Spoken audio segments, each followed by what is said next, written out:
As Michigan's most powerful and influential voice for business, the Michigan Chamber of Commerce stands ready to serve you. Go to mychamber.com, that's MICHAMBER.com, to learn more now.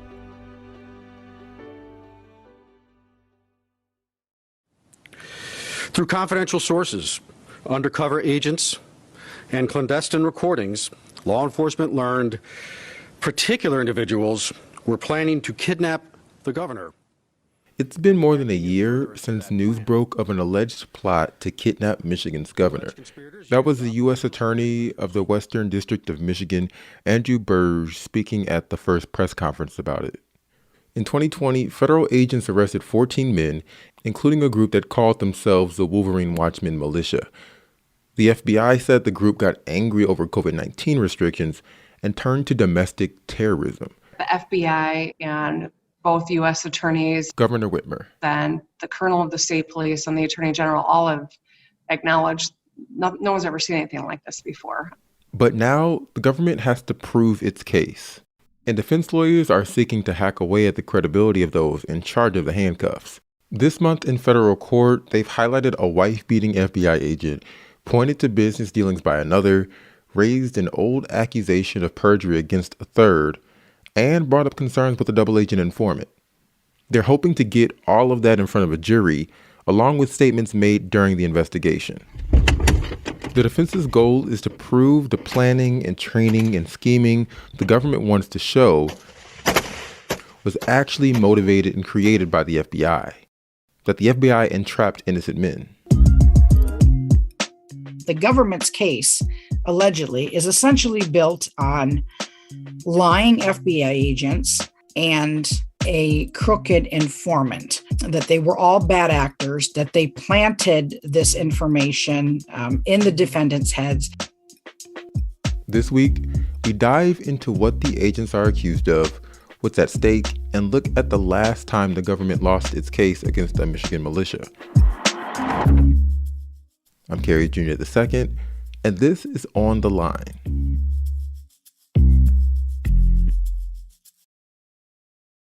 Can you just, as we start, introduce yourself, who you are, and what you do at the Free Press? I'm Teresa Baldus. I'm the federal courts reporter at the Detroit Free Press. I've been covering the federal courts for more than 2 decades, and the Whitmer kidnap plot is just one of many criminal cases I've covered in the federal courts. And so the Whitmer kidnap plot, can you give us a quick refresher on what happened? Yeah, sure. In October of 2020, the federal government arrested 14 individuals that they allege were plotting to kidnap Michigan Governor Gretchen Whitmer, largely out of frustration over her COVID restrictions. And they were allegedly secretly plotting to kidnap Gretchen Whitmer. With lots of sordid, crazy details along the way. There's, talk of a plan where they would, kidnap her from her house, take her out on a boat, and even fly her off in a helicopter. And in October of 2020, in a sting out on Ypsilanti, the government arrested 6 individuals there. Another 8 were arrested elsewhere. 6 of them are in federal court. 8 are in state court. The 6 at the federal level were charged with kidnapping conspiracy. One person's already pled guilty and is expected to testify the others at trial in March. Meanwhile, the men charged at the state level face charges for allegedly supporting a terrorist plot in the kidnapping. And that case isn't quite headed for trial yet, in part because of what we're about to discuss. And so there's been a lot of updates on this case. And so since you've been following this so closely, can you just tell us about your more recent story that you just had? You had a pretty big recent story about 3 FBI agents. In short, can you tell us what happened with that? Sure. So as we get closer to trial, this case is supposed to go to trial in March. The defense is continuously disclosing new details in this case. And about how they plan to defend it. And the theme of their defense is entrapment. And what has been disclosed in many court filings that the government's case, allegedly, is essentially built on lying FBI agents and a crooked informant, that they were all bad actors, that they planted this information in the defendants' heads. At the federal level, the government has essentially removed them from the case. And the government's like, you know what? We're just not going to use these guys at trial. But the defense wants to use their statements at trial because they're saying, wait a minute. We have statements that shows that these guys were trying to frame our clients. And they want to get those statements in front of a jury. And there have been a lot of allegations about misbehavior by these FBI agents. One of those is FBI agent Jason Chambers. He was one of the lead investigators in the Whitmer case, and he had recruited an informant named Dan to infiltrate the so-called Wolverine Watchmen militia group in March of 2020. Jason Chambers was accused of marketing his new business that he formed in the summer of 2019. It was a security consulting firm where Chambers promoted himself as someone who could use his FBI skills to provide intelligence services in the private sector. This is the agent who the defense claims was motivated by greed, and that he actually made up the whole thing, directed the informants to do certain things and say certain things so that in the end he'd come away with a successful case. And so they were claiming that he was trying to make more business by promoting his handlings of this case, the plot case, and saying that. Right. Okay. Right. Did that yield any results? Did he get any new business? The FBI says no. There's no proof he made any money off of this, and they've essentially defended him, saying he never denied filing the incorporation papers for his business. And that he ultimately left his business, stayed with the FBI without ever making a deal with a client or deriving any financial benefit. And so who's next, the next agent? FBI agent Richard Trask. In October, when these suspects were first arrested and they went to court. This is at the federal level again. It was Agent Trask who took the stand in Grand Rapids and testified about all the things that these suspects allegedly did. And he became known as sort of the face of the government. But then in July of 2020, he got arrested in Kalamazoo for allegedly assaulting his wife following a hotel swingers party. Ended up pleading no contest in December. He got no time, but the FBI removed him from the case and fired him. So Trask actually also became controversial because, and this was well before the suspects had been arrested. This is while informants were embedded in the group. But he went on Facebook, Trask did, on March 28 of 2020 and went off on President Trump. He posted, "As someone whose wife works in the hospital, I hope you burn in hell." The defense wants to show this at trial, but the prosecution has asked the judge not to allow it in because they're not using Trask anyways. So it would be hearsay. And then there's Agent Impala, who was a lead witness to testify at the state level in one of the Whitmer plot preliminary examinations. FBI Special Agent Henrik Impala was also a handler of informants. He handled an informant named Dan, and he directed this Dan while the guy was embedded in the Wolverine Watchmen.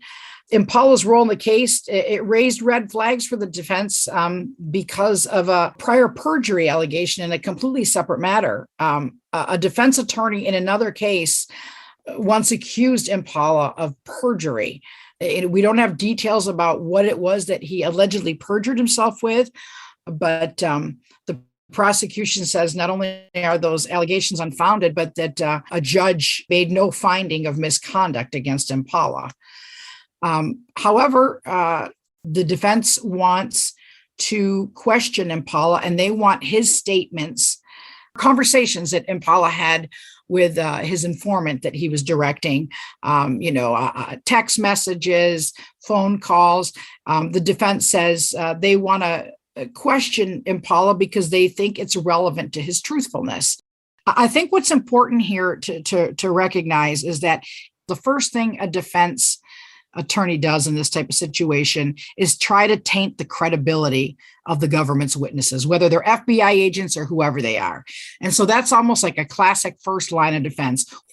What's interesting is that this also happened in the Hutari case. The Hutari case. As in the last notable time in Michigan, the federal government took on a group that self-identified as a militia.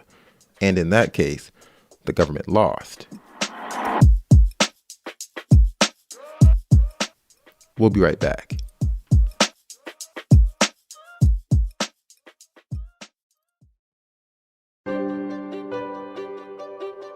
As Michigan's leading statewide business advocacy organization, the Michigan Chamber of Commerce is on the job every day standing up for job providers in the legislative, political, and legal arenas. We are the unified voice of thousands of members who employ over 1 million Michiganders. We work with trade associations and local chambers of commerce of every size and kind in all 83 counties of the state. We know business in Michigan. Learn more today about how we can protect, connect, and strengthen your business. Whether that's advocating on your behalf at the Capitol, helping meet your informational, training, and networking needs, or boosting your bottom line visibility and voice, we're on the job for you. Make my chamber your chamber. Go to mychamber.com, that's MICHAMBER.com, to learn more now.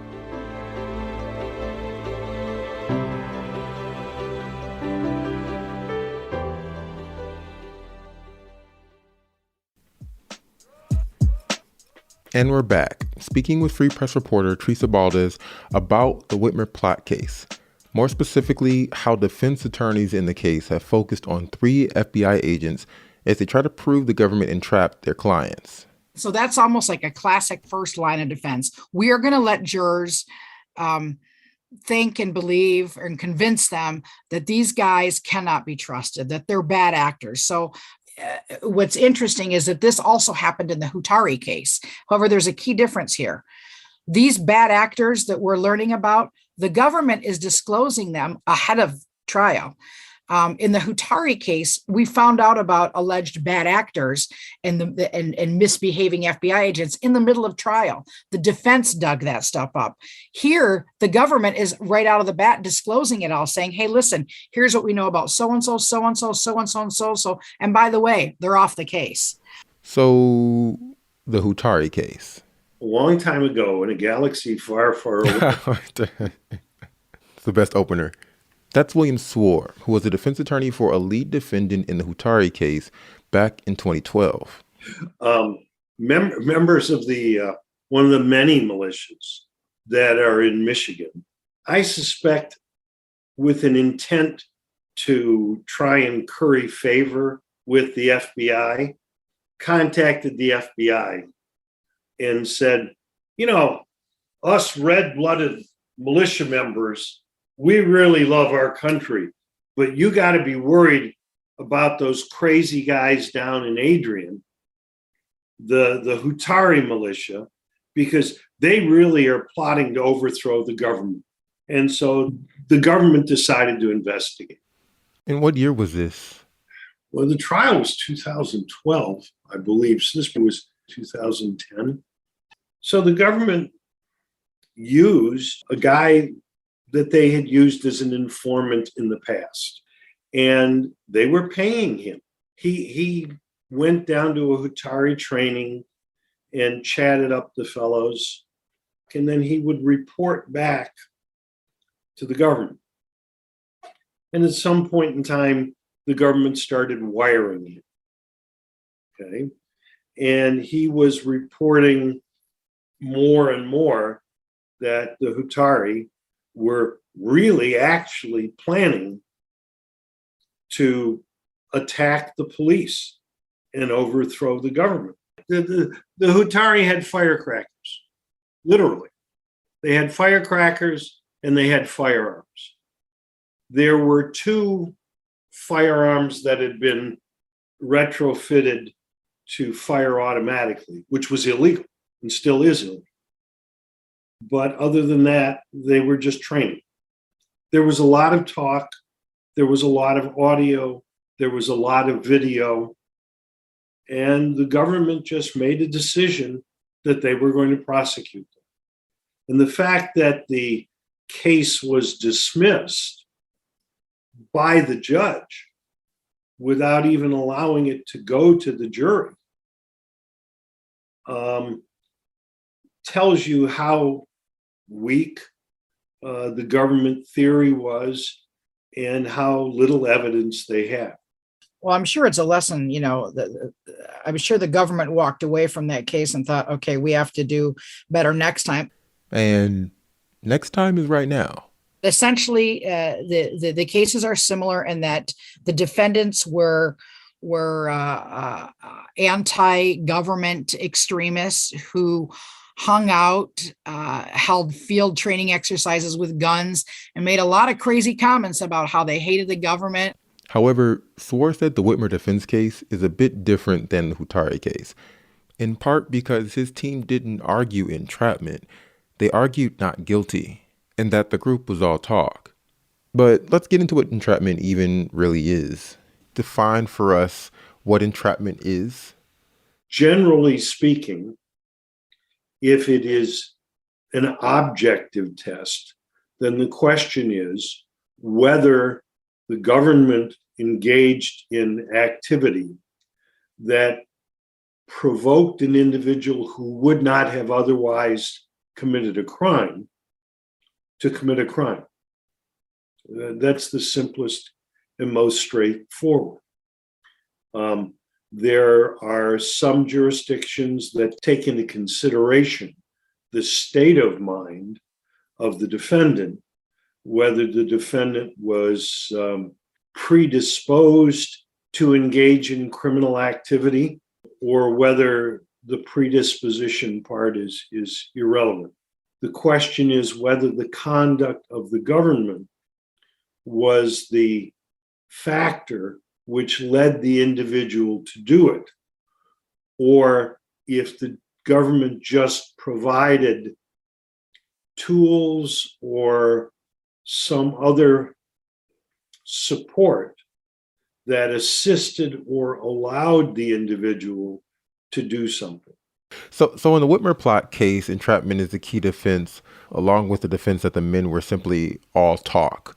What is your take on whether that could be a successful defense? Well, I guess, all depends on the facts. It depends on what the defense attorneys are able to establish and what the government is able to establish.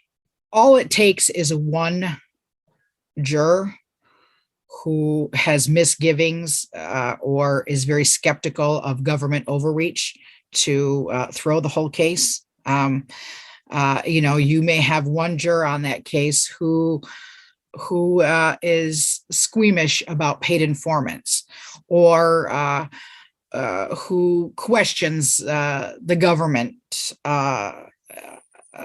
and how they go after people and how they investigate these types of cases. The defense is focused in on 3 FBI agents with issues in unrelated matters. How relevant do you believe those sort of concerns are to an entrapment defense? They're relevant to an entrapment defense, but they're relevant to a simple defense of we didn't do it, okay? We didn't commit the crime. They go to the credibility of the witnesses because the government's position is these are merely witnesses. They were there to observe, to participate, to obtain information and evidence. The extent to which they became participants, especially the extent to which they took the lead in any activities or actively participated or engaged in any criminal activity on their own, is very relevant because that goes to the question of did these people intend to commit a crime or were they taken to commit the crime? They want the right to be able to argue at trial that the government had bad actors in this case.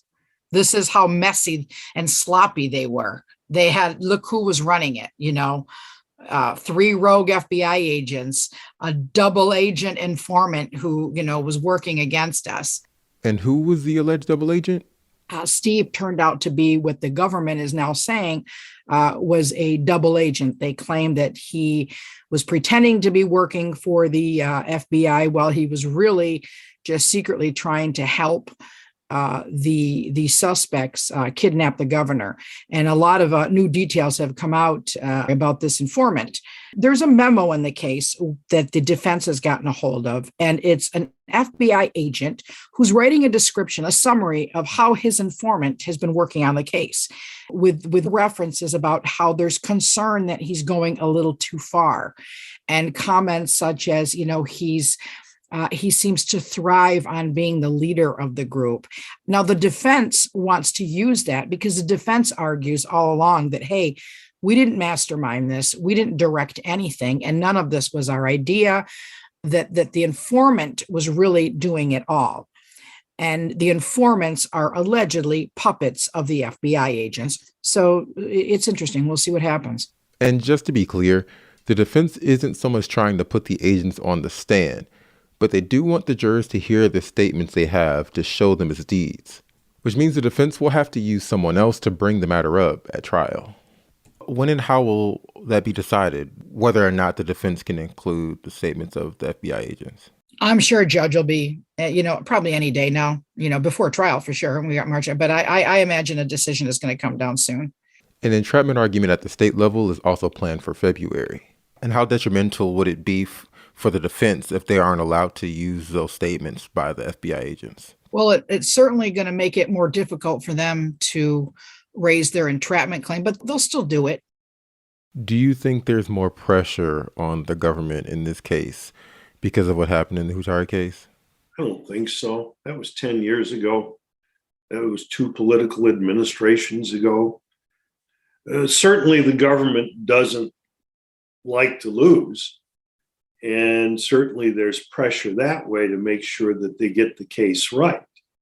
I'm sure they don't get up every morning and say, Lord, help me not make a mistake like the Hutari.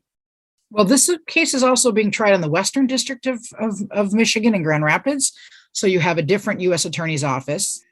But certainly, I think it's fair to suggest or say that the government is under some pressure, or at least in the court of public opinion, to get this right. You came out with some pretty damning allegations. You've locked up these guys, you've portrayed them as domestic terrorists and accused them of a pretty significant, serious crime. Anything else you think people should know about what we're seeing here in the Whitmer plot case?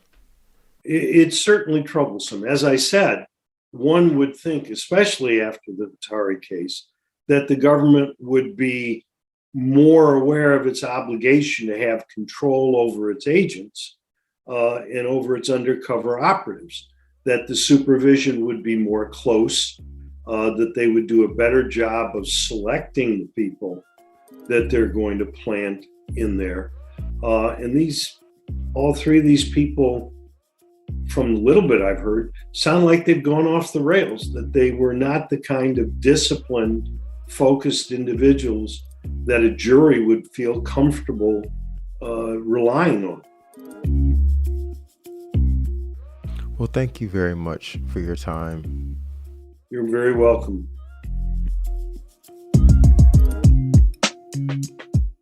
Before we go, we must thank Teresa Baldus for her phenomenal reporting and for letting me steal some of her time for the show this week. This episode was produced by me and Darcy Moran with help from Tad Davis. Anjanette Delgado and Marian Struman are our executive producers, and Peter Bhatia is our editor. The music for this show is called Fort Trumbull and was produced by DJ Lost Boy. As always, thanks for listening, and if you like the show, leave a comment, leave a rating, subscribe, and please share. And we'll see you next week.